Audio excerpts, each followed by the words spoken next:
انا نحييه من هذا المنبر هذايا، يعني خدا موقف شجاع.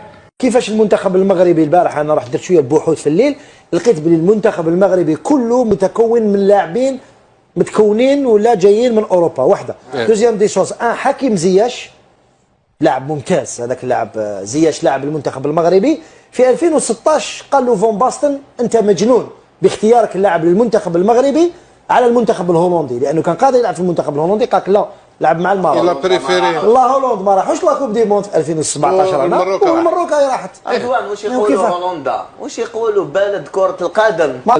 يعني الاختيار الثاني هل اخطأ؟